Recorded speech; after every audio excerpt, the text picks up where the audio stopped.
be rebuilt by one person, by one couple, Noah and his wife Naamah. So what caused that? Why? I have to understand that because we're dealing with the same problems today. I want to talk about that a little bit. I also want to talk about the story as it happens. What sealed the deal that Noah's generation would be destroyed? Then something very strange happens. Noah, we said, has 3 children, Shem, Cham, and Yafet. When he comes out of the ark, it says he plants a vineyard, he drinks wine, he gets drunk. And his son, Cham, and could be Cham's son, Canaan, do something very terrible to Noah. Wasn't just they looked at him when he was unclothed, that's what the text says, but the deeper meaning is they damaged him. And Noah doesn't have children afterwards. They did some very despicable things to him. And then when Noah wakes up from his drunkenness, he really knows what they did, and he curses his son. Now, that's pretty bad. I mean, I know he did a bad thing, and I understand that, but cursing the son to be a slave doesn't seem to fit with the father. Even if the son is very bad, is the curse the approach you want to take? Doesn't sound like the best educational method. So why did he curse Cham to be a slave? That we have to talk about also. What does it mean to be a slave? What was the curse? What was that about? Understand that. So let's start.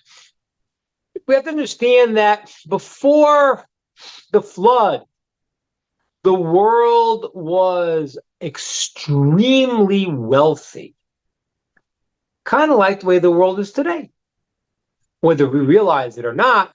But you tell somebody 1,000 years ago you'd have running water in your house, they're like, what? How's that possible? Take a shower whenever you want. What? There's a bathhouse you have to go to. No, it's in your own house. So the world has this wealth. The generation of Noah had this tremendous wealth. Now, is it good to have wealth or bad to have wealth? We all want to have wealth, so it must be good. Well, not so simple. Because what happens is that a person, once they hit a certain degree of comfort, they can lose sight of what they need to do in life. And if you don't believe me, just look at America. Look at the Roman Empire when it started to crumble. Because it became such a wealthy place, they weren't focused on building and growing and being dynamic. They were focused on just getting their luxuries.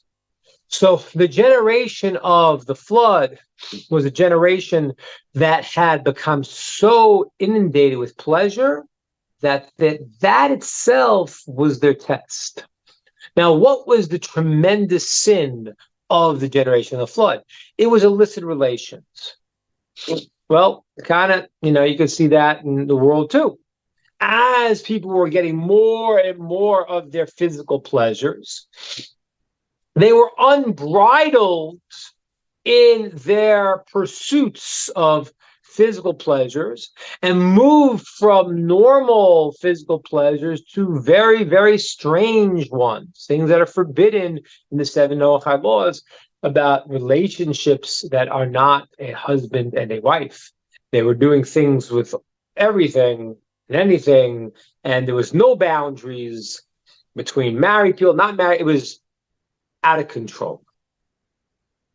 And that really is one of the things that a Ben Noach needs to understand. That what a Ben Noach needs to do, and everyone needs to do this, but it is the rule of Noah and his righteousness, is there needs to be boundaries. The first 10 generations from Adam to Noah was called Derech Eretz. There was no Abraham yet in the world. There was no obligation of the 13 commandments that Abraham is going to get. There was another system that preceded the Torah that the Jews have to do. And that is the righteousness of the 7 Noahide laws, which is based on a person setting up parameters with which within they live. When they lose those, everything's going crazy. And you just need to look at the world today and you see, whoa, this is what's happened. The nations of the world for many years kept boundaries. Even go and look, in the old movies, the TV shows in the 50s and 60s, they always had to have a foot on the ground when they sat on the bed. Do you realize how far the world has come from 1960 to today? And it's not that long. I remember as a kid, like the racy shows were Gilligan's Island, and you try to watch a TV show today, you can't. You can't let your kids watch it because they are being inundated and brainwashed with insanities, because once the fences were taken down, the whole thing went crazy. I once heard an interview with a beatnik. A beatnik were those that preceded the hippies.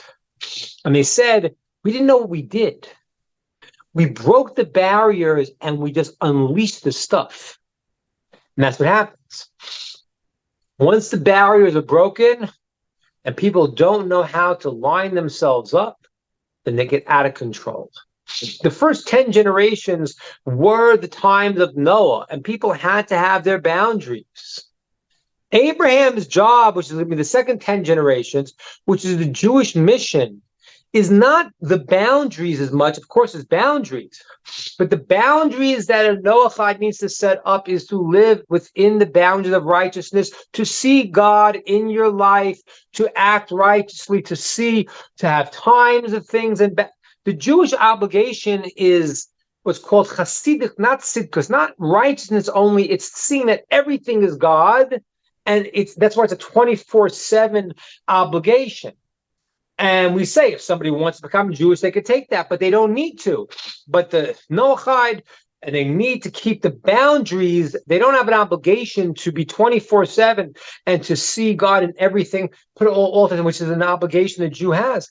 But they have the obligation to maintain the boundaries of the world and their own lives, and the society will flourish. Once they break those boundaries, all heck will break loose. Now, what I'm about to tell you now is a verse. I'm sure every rabbi in America said this Shabbat in their shul drushes. I know I would have in my shul. But what happens is the text says that even though they had illicit relationships and was terrible, that was not what decided the final decree to remove the world and cause the flood. What it was, the text says that the world was filled with Hamas. And every rabbi will say that because, yeah. Now, this is very fascinating that the group Hamas, I don't know what it means in Arabic. I don't know what it means in Arabic, Hamas. I don't know what it means in Arabic. But in Hebrew, the word Hamas means not just theft, a type of violent extortion, robbery, a kidnapping, destruction. That's what the word Hamas means. So, by the way, did Hamas know that when they took the name? Maybe yes, maybe no. But the truth is, the name of something is very, very significant. My wife has a saying, the Gemara, the Talmud says that the name is a signal. So my wife always points out, she has a friend named Tirtz, a singer, guy we know named Chanach Teller, who's a storyteller. If they would have understood about Trump, they wouldn't have had a problem, because his name is Trump. He is going to trump you. That's what he does. That's the art of the deal. Read the book, it's like that's what he does. So every person, their name is very significant. So Hamas is this unbridled, uncontrolled, brazen theft, murder, kidnapping, out of control, just stealing, but it's not just stealing in a way where you have embarrassment. There is no embarrassment. And that's why it sealed the deal. Because it's one thing when people have their desires, they can't control it. The society, once the society says there are no boundaries, I am not embarrassed to do this because it's okay, no one's going to stop me, then the society is finished. And I want to tell you something, it's really quite amazing, because the fact that Hamas did what they did, it should have been a wake-up call to any human being who had a doubt. Most people who knew really always knew, because it's like when Iran and Hamas and Hezbollah and everything else, ISIS say, our goal is to kill you all. I don't understand why people say, nah, they don't really mean it. I mean, they're saying it. It's in their charter. Everything they do says it. So I don't know exactly why people delude themselves, but some people did. Now, if there was an issue of land, well, they weren't doing this thing saying, oh, we're going to make a new deal. And anyway, the land, they were all given the land. We gave them all of Gaza, and we exited. We gave this beautiful beachfront property. Beautiful, beautiful. So, but what they did was they decided to maim, kill, murder, and then to publicize it. Now, they should have said to themselves, well, people will see this, and they'll see right through us. That's what they should have said. But they realized that nobody cares. They realized, just like the generation of the flood, they can fill the world with Hamas and destruction, and people will say, yeah, that's a great idea. It's quite amazing, ladies and gentlemen. And for those now, and this is a very, very deep thing I'm going to tell you now. I'll tell it to you in the most basic way, but this is a very great, great principle in the mystical writings. There's a process called separation that happens. And this separation is happening right now. There can't be anybody left who doesn't see. If somebody is still saying, yeah, free Palestine, then that's not what it's about, right? I said Ben Shapiro had an interesting thing that a person outside, queers for Palestine. It was very fascinating because if they went to Palestine, they would be killed, right? They would be killed. They'd be stoned out of a building. So why are these people, these left-wing people who would be killed by the jihadists and the Sharia law, why are they supporting them? The answer is because they're not. It's a portrait of hatred. And they were smart enough to know, unfortunately, that a lot of people are that messed up right now. So this is an ultimate separation right now. This really is. This is like the generation of the flood. If someone takes that side still, they can't say I didn't know anymore. They are gone. They have no hope. They have no hope. They have no hope. They will see in the end. I don't know when you're going to see it. I don't know how long it's going to take. But those people will lose their eternity for sure and will have no portion of the world to come. And what they'll get in this world, they'll get. Because you can't say I didn't know anymore. It's like, how can you not know? You obviously don't want to know. So that is what happened in the generation of flood. There was a tremendous blessing in the world that God given. The Medrash records how beautiful the world was. The weather was always temperate and beautiful, and they were wealthy. And they used that to break all the barriers of self-control to the point where they said not only illicit relations, but they would do whatever they wanted, and they can get away with it. Nothing's going to stop them. Okay, right? So anyway, so that is what happened. So there was nothing left, and God rebuilt the world from the one spot that was left, the one shining light that there was. This person, Noach. Noach was not Abraham. He was a tzaddik. He was a righteous man. Not like, I mean, I never, obviously never saw that movie, Noah, but I remember when I was in my synagogue, people would say, like, oh, there's a new movie. I said, don't go see it. Because whatever they're going to portray is going to be wrong. Apparently, Russell Crowe, whoever was playing, was always screaming and yelling and angry. That wasn't Noah. Noah was a righteous person. He wasn't a tzaddik. He wasn't a chassid like Abraham, but he was a person that did what was right and always guarded himself that was right. And therefore, from him, we could rebuild. So he is in this protective shield, and we're going to rebuild from him. Now, he has 3 children. And I told you before, the names are very significant. A name is not arbitrary. A name represents something. As Stephen was pointing out, the name Hamas, as we said, is significant for what they are. So what are the 3 names of the children of Noah? This is important because this is the whole world. Abraham is going to be the first convert. He will be one branch of Noah that's going to create a new dimension. And Noah starts the process of boundaries. Then Abraham's going to move it to Torah, to the next level, which is going to be the level of connecting it all back to its source. So what are the 3 names? Shem, right? Semites, Shem, Cham, and Yafet. Well, let's translate those names. In Hebrew, the word Shem means name. That's a funny name. What do you want to name your kid? Let's name him name. Okay. It's like naming your dog. Why do I, Nancy, I don't know if the cat's name is Cat. I hope it isn't. Now, you see? So he's called Shem, the name. Then you have Cham. Cham means heat, hot.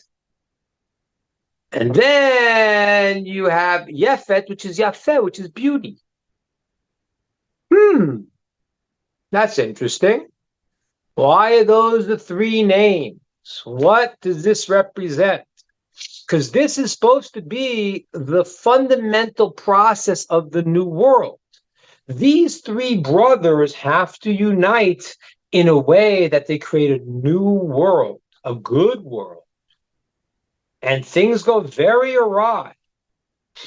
Cham, one of the sons, does bad things. He does bad things in the ark. He, as we said, when Noah got drunk, he did bad things to him, and he gets cursed. So we asked, what was the point of the curse? Well, let's first talk about the ideal relationship between these 3 brothers and what it was supposed to represent in the world. I think of the example of a band. You have a band. I want to write a song. So the song needs a beautiful melody. It needs a tune. And then you need the rhythm. And then you need the words to the song. Right? That's the way a good song is written. As I said, we're far along in my new album, very excited. But right now, that's the way you write a song. You want to have some kind of rhythm, some kind of drive. You want to have some kind of beauty of the tune. And then you have the word, which is the crown, which gives it the meaning. That's the same thing in a person. A person needs to have a drive, something, a passion. A person who their lives are like, whatever, I don't care. I have no ambition, I have no drive. They're not doing anything. So you need ambition, you need drive. And then you need to have an aesthetic appreciation for some values, for wanting something, for making something, for building something. And then you need to have a purpose of what you're doing. These were the 3 sons of Noah. Cham, which means heat, is exactly that. He was the power of the drive. He was passion. Yafet, which later will become Greece, comes from Yafet, one of the descendants of Yafet, was beauty. He was appreciation of an aesthetic beauty. And aesthetic beauty is not nothing. You really need to have, because when you're a baby, What you want to do is you want food, and you cry because you want to eat, and you want to comfort. You want all physical things. You get a little smarter, a little wiser, a little more advanced. You appreciate something that is beyond the physical. That's an elevation of a person. It doesn't happen when you're 1 year old. So there's an appreciation, and that has to do with already personality and not just my drive. It's who I am, what I want to do. But and a certain sense of beauty. And that in my analogy is the music to the song. And then the lyrics, the words, is going to be shame. Shame is the name. The name focuses on what is the purpose. What are you saying in the song? You know, like, I'll give you an example just on music. So one of the greatest songs ever in the secular world, because King David's is obviously a whole different thing. But in the secular world, one of the greatest songs was a Beatles song called Yesterday. Right? Just the word yesterday and how it fits in with the music is beautiful. I don't know if you all know the name of the song originally. It's originally called Scrambled Eggs. Because Paul McCartney didn't have lyrics, he had the tune. So he's just singing scrambled eggs, da da da da da da da, scrambled eggs. Now, if that song would have come out of scrambled eggs, it would not have been such a great song. The words, though, convey the purpose. And that's the way the world has to structure itself. The Jewish people come from shame. So they have to go and say, this is what God commanded us. This is how we have to act. This is our purpose. The nations of the world have to create the dynamic where they say, we want to rally around the purpose of this world, of the shame, to elevate the world, to make the world a great place, to make a godly place, and how to do that. And they have to add the passion and the beauty and create the circumstances and facilitate the ability to, in the physical world, represent what the purpose is. And that's the story of poor Cham. Not poor Cham because he was a bad guy, but Cham, who was heat, did not control himself. He couldn't control himself. Said they weren't allowed to have relations in the ark, and he did. He couldn't control himself. He was just, and they did the bad thing to Noah, and he stopped Noah from having children. Why did Noah curse him? It's a father, it's a loving father, because the curse was the only way to fix him up. He said the only way that you will become great is if you make yourself subservient to a greater purpose. That's what it says. Yafet, Greece, beauty. It says in the verse, Yafet Elokim v'Yafet Shem. God should make it beautiful for Yafet, and he should dwell in the tents of shame. Tents of shame is the Jewish people. And there's actually it's considered to be one of the three beautiful languages in the world is Greece. And there's an opinion you can write a Torah in the Greek language that's beautiful. We don't do that, but there was a connection to that the beauty and creating a beautiful structure for a purpose was meaningful. But you got to understand, when Greece does not have shame, does not have its proper purpose, all of their beautiful values become very bad. I always tell people, we imagine Greece being such a great place. You know what Greece did to a baby that was born deformed? They killed it. The great noble Greeks, because it wasn't beautiful. And that was their values. So if they're going to take their own values and put them and create them and say, we are separate from shame, from the purpose, then beauty itself becomes an awful thing. The Nazis appreciated beautiful music, listening to Wagner. They thought themselves cultured. But the culture without the purpose in the world, without the shame, without understanding what we're doing, where we're going, becomes a thing that sucks and destroys. Heat, passion without purpose also does that. And that's what the relationship of the three brothers was supposed to be. It was supposed to be have passion, have ambition, create beauty, and create it all for the purpose. Ask Shem's descendants, Abraham, what does God want us to do? How do we do it? And that, ladies and gentlemen, is the world situation in a nutshell. The world went out of control. There was a rebellion against Shem. As we're going to see in next week's Parashas, the whole world was against Abraham. Even though we read about Abraham, how can you not love Abraham? His tent was open on all four sides. He was the most kind person in the world. But they tried to kill him repeatedly because he represented a different world system, a system that had a purpose. And when it has a purpose, whoa. So I got to control my desires. I can't do whatever I want. I can't steal and murder and do whatever I want to dictate is right. I can't have my version of culture like the Nazis had, of supreme culture, which ends up creating my own godhead, what I think is right. When that happens, people do the worst things in the world. People do what Hamas did. And people sign off on it. That is what happened then. The world ran amok. And that's why there was nothing left good. And from there, God said, okay, we're going to build it. But Shem, Cham, and Yafet did not get it together either. Cham went out of control. He had to be cursed in a way that he has to become subservient to the purpose because he couldn't allow himself. He was out of control. And Yafet, maybe he could have, but he didn't. That's the blessing that Noah gives Yafet. You have to dwell in the tents of Shem.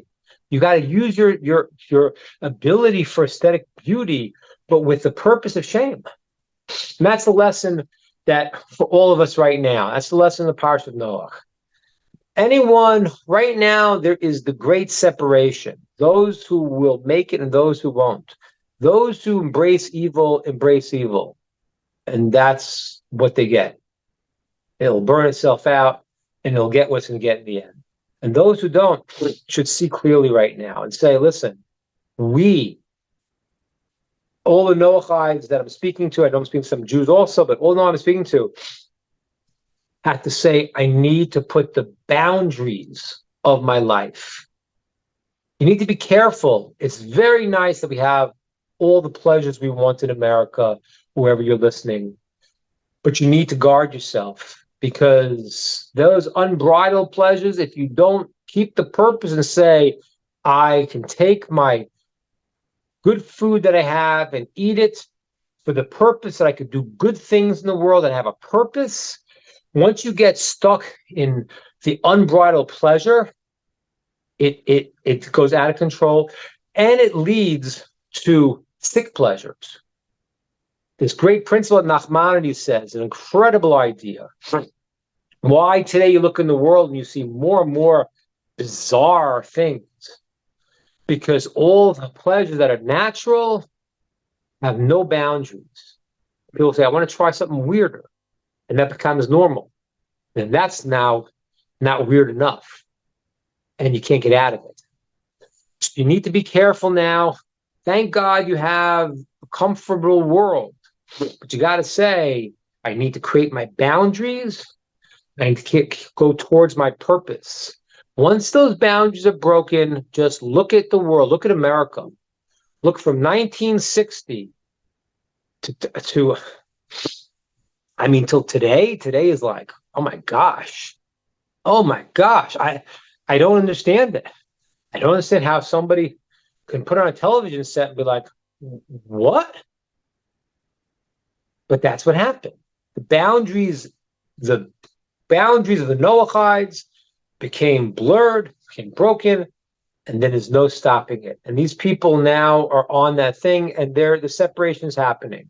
So say, thank God that you can be one of the people who see through this Know that you need the boundaries, and that is the derech eretz. That is the process that precedes the Torah of Abraham, which is going to be putting all of our energy day and night to our service of Hashem, and that's what the obligation of the Jew is. And the Noahide is an obligation to create the boundaries, to see God in your life, to be righteous, to do things that are good, and to see God in your situation, to create parameters that you could live a good, happy life, and have the purpose and the process with which the world will be a successful place, and connect yourself to Shem, to the purpose. And I'm not saying it because, I'm Jewish, I'm a rabbi. I'm just saying because I'm giving you some good advice. Because when they didn't do that, in the end, all the cultured people, the Greeks to the Nazis, became very bad. The people who couldn't control their desires became very bad. They lost their direction. They lost their way. And we haven't had a situation that we talked about before for so many years. The Jews were not being a light unto nation because we were being attacked like we are right now. Yeah, I see someone like, and I appreciate, I saw like someone like Megyn Kelly. I appreciate somebody who looks at like what's happening and is like, how could you not see how evil this is? And people in America saying, this is the 9/11, the Jews. And maybe for other people, it's not for us. This has been going on for years. This barbarism is not new. Right? My mother was in Auschwitz. Yeah. This is like, the world has been very barbaric for many, many, many generations, doing crazy, crazy, terrible, awful things. And very often in the name of culture. The Nazis consider themselves very cultured. They were very, very refined. But they were animals, barbarians. I mean, they were humans, but humans who acted like animals and barbarians. And so right now, I hope this will, the process will continue. But you see what's happening in America. The hatred, the anti-Semitism is back where it was, and I'm not surprised. The Holocaust was a moment in history that everyone looked and said, "Whoa, what did we just do?" But it was going to wear off. It wore off pretty fast, and you could see it's worn off. And you say, why? And I'll tell you why. Because it's a rebellion against the purpose of the world. It's rebellion against God setting up Shem, Cham, and Yafet, 3 sons that build the world, that have to work together, and everyone has to have their place. You need the bass and drums to drive the music, the beautiful song, and you need to have the words that give it all meaning. It's my idea. Open to questions, ideas, and comments.